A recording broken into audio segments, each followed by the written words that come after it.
Good morning class. मैं मुकेश वैष्णव आपके 7th की साइंस का सब्जेक्ट लूँगा। हम सबसे पहली क्लास में हम टॉपिक स्टार्ट करेंगे। पहला ही अध्याय जो हमारा है, नाम है पादपों में पोषण। पादपों में नाम सब परिचित हैं, 6 में भी आपने पढ़ रखा है इन सब के बारे में। तो पादपों से तात्पर्य है हमारा पौधों से, और पोषण अर्थात किस प्रकार से पादप पोषण प्राप्त करते हैं और वृद्धि कर पाते हैं।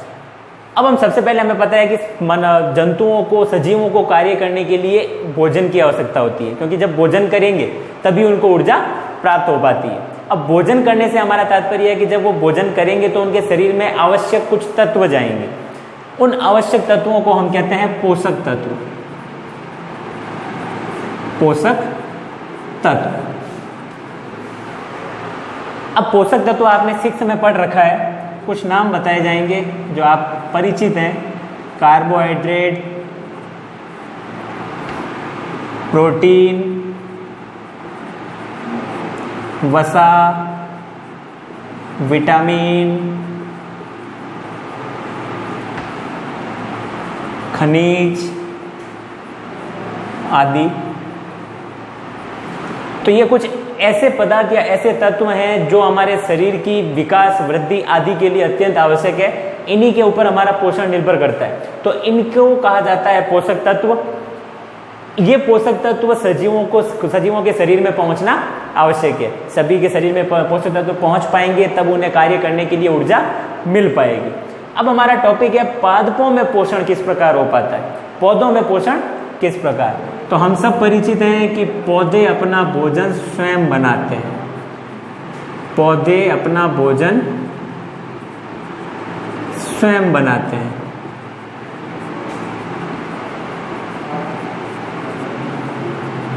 अब पौधे ही एकमात्र ऐसे सजीव है जो अपना भोजन स्वयं बनाते हैं। बाकी अगर मनुष्यों की या जंतुओं की बात की जाए तो हम अपने भोजन के लिए या तो सीधे पौधों पर निर्भर करते हैं, सीधे पौधों पर निर्भर करेंगे, या फिर हम उन पर निर्भर करेंगे जो पौधों से अपना पोषण प्राप्त करते हैं। अर्थात मनुष्य या जो दूसरे जंतु हैं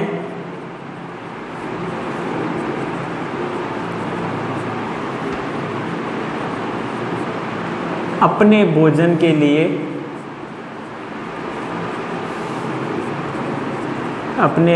के लिए प्रत्यक्ष यानी कि सीधे या अप्रत्यक्ष यानी कि सीधा नहीं लेकिन फिर भी पौधों पर निर्भर करेंगे, रूप से पौधों पर निर्भर करते हैं।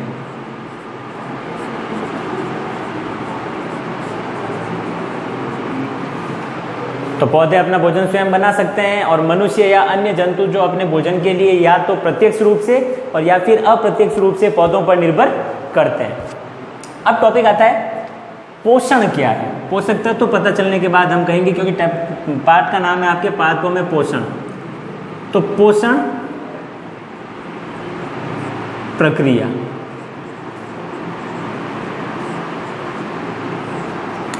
अब पोषण प्रक्रिया नाम आने पर हम कहेंगे कि पौधे जो हैं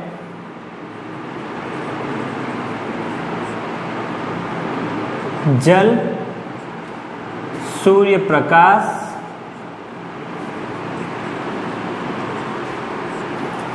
पौधे जल, सूर्य प्रकाश व एक नाम हमने सुन रखा है CO2 यानी कार्बन डाइऑक्साइड, एक प्रकार की गैस है। ये कार्बन डाइऑक्साइड गैस के द्वारा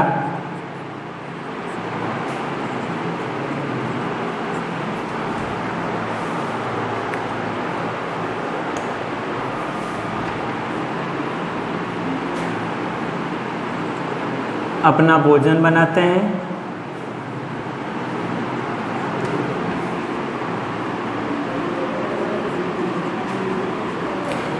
अब जब पौधे इन सब कारकों के द्वारा अपना भोजन बना रहे हैं, अर्थात वो पोषण की प्रक्रिया पूरी कर रहे हैं, क्योंकि पौधे, ये प्रक्रिया जब पूरी होगी तब पौधे के लिए आवश्यक पदार्थों का निर्माण होगा।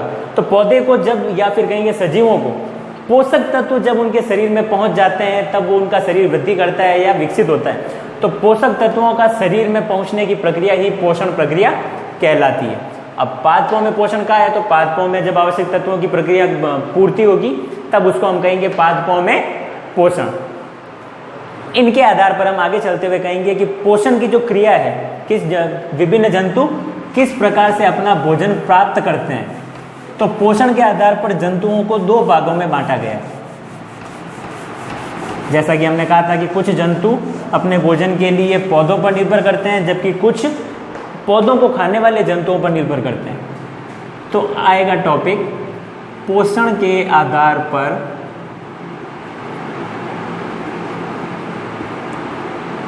जंतु। सीधा सा टॉपिक, पोषण के आधार पर जंतु पूछा गया है, तो पोषण के आधार पर जंतु होते हैं दो प्रकार के। पहला आएगा आपके स्वपोषी, जबकि दूसरा नाम आपके आएगा विषमपोषी,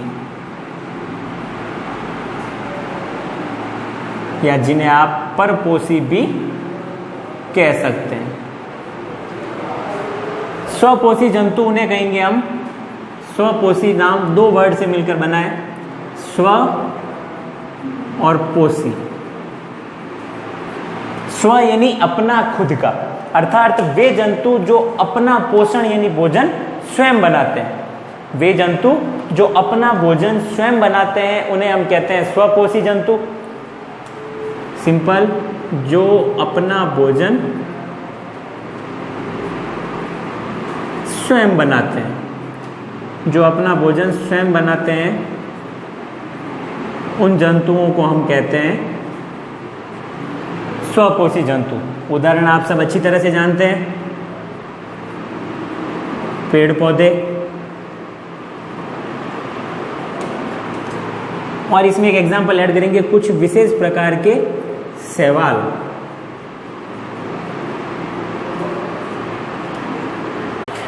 उदाहरण जैसा कि हम वापिस बता रहे थे कि पेड़ पौधे और शैवाल आदि स्वपोषी जंतुओं के उदाहरण है जो अपना भोजन स्वयं बना पाते हैं। स्व यानी कि अपना, पोषी यानी पोषण अर्थात भोजन, तो अपना भोजन स्वयं बनाते हैं। उदाहरण पेड़ पौधे और शैवाल। शैवाल आपको बताया जा रहा है जो कि जलाशय या फिर जल स्रोत होते हैं, उनके पास में जो काई जमती है, जिसे हम लील भी कहते हैं हमारी भाषा में, उसे कहा जाता है विज्ञान की भाषा में शैवाल। दूसरा आपके प्रकार है विषमपोषी या परपोषी। तो इसके लिए कहेंगे कि वे जंतु जो अपना भोजन स्वयं नहीं बना पाते, वो अपने भोजन के लिए किस पर निर्भर करते हैं? स्वपोषियों पर। स्वपोषी पर निर्भर, उदाहरण मनुष्य। हम अपना भोजन स्वयं कभी नहीं बना पाते, हम अपने भोजन के लिए स्वपोषियों पर यानी पेड़ पौधों पर निर्भर करते हैं। अब क्वेश्चन आता है सर हम तो अपना खाना खुद बना रहे हैं रसोई में, वो हम पका रहे हैं ना कि भोजन को बना रहे हैं। बनाया गया किसके द्वारा? पेड़ पौधों के ही द्वारा। तो ये आपके दो प्रकार हुए पोषण के आधार पर, विषमपोषी और एक पहला हो गया स्वपोषी। छोटा सा टॉपिक है कि पेड़ पौधे अपना भोजन स्वयं बना रहे हैं, तो ये प्रक्रिया किस प्रकार संपन्न होती है, इसके लिए क्या क्या परिस्थितियां आवश्यक होती है। नाम आता है प्रकाश संश्लेषण। प्रकाश संश्लेषण पादप जीवन में इसका अत्यंत महत्वपूर्ण स्थान है, या कहेंगे इसका बहुत ही इंपॉर्टेंट रोल है। प्रकाश संश्लेषण हम कहेंगे कि पौधे द्वारा, अब पौधे अपना भोजन बना रहे हैं, ये टॉपिक शॉर्ट में बताया जा रहा है आपको अभी, कि पौधों द्वारा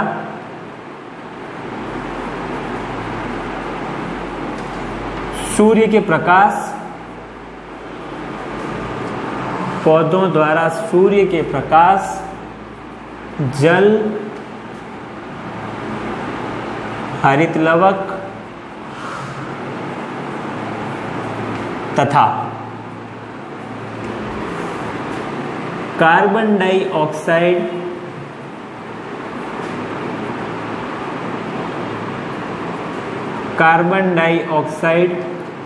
गैस की उपस्थिति में भोजन बनाने की प्रक्रिया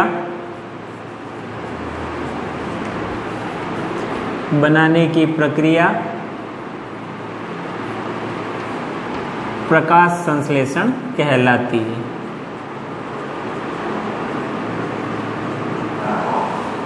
प्रकाश संश्लेषण कहलाती है।